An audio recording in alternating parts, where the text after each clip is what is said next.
छोटे से गांव में एक प्यारा सा लड़का रहता था, गुड्डू।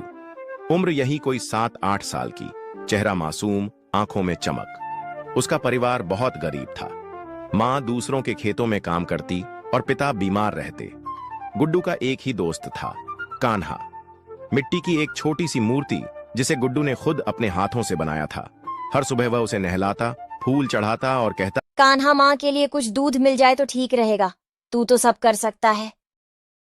गुड्डू रोज मंदिर नहीं जा पाता, स्कूल भी बहुत दूर था, लेकिन उसका दिल मंदिर था और विश्वास उसकी किताब। एक दिन की बात, गांव में अकाल पड़ा। खेत सूखे, कुएं सूखे, माँ को भी काम नहीं मिल रहा था। उस दिन घर में कुछ नहीं था। माँ थकी हुई थी, भूख से बेहाल, और गुड्डू की आंखों में आंसू थे। वो दौड़कर अपनी मिट्टी की मूर्ति के पास गया और बोला, कान्हा, तू तो मक्खन चुराता था ना, आज मेरी माँ के लिए खाना चुरा ला, चाहे भगवान को ही चुराना पड़े। गुड्डू रोते रोते वहीं सो गया। रात के तीसरे पहर अचानक दरवाजा खुला। माँ घबरा कर उठी।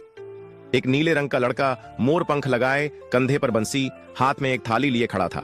माँ चौंकी, बोली, बेटा तुम कौन हो? लड़का मुस्कुराया और बोला, मैं तो गुड्डू का दोस्त हूँ, वह भूखा नहीं रह सकता। और इतना कहकर गायब हो गया। सुबह जब गुड्डू जागा, माँ उसे गले लगाकर रो पड़ी। उसने सब बताया। गुड्डू दौड़कर गया अपनी मिट्टी की मूर्ति के पास।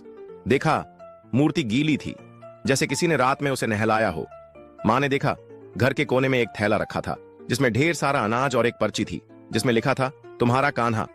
अब गुड्डू रोज अपने दोस्तों से कहता है, कान्हा सिर्फ मंदिर में नहीं होते, वह वहाँ होते हैं जहाँ दिल सच्चा हो। कहानी अच्छी लगी, लाइक सब्सक्राइब जरूर करना।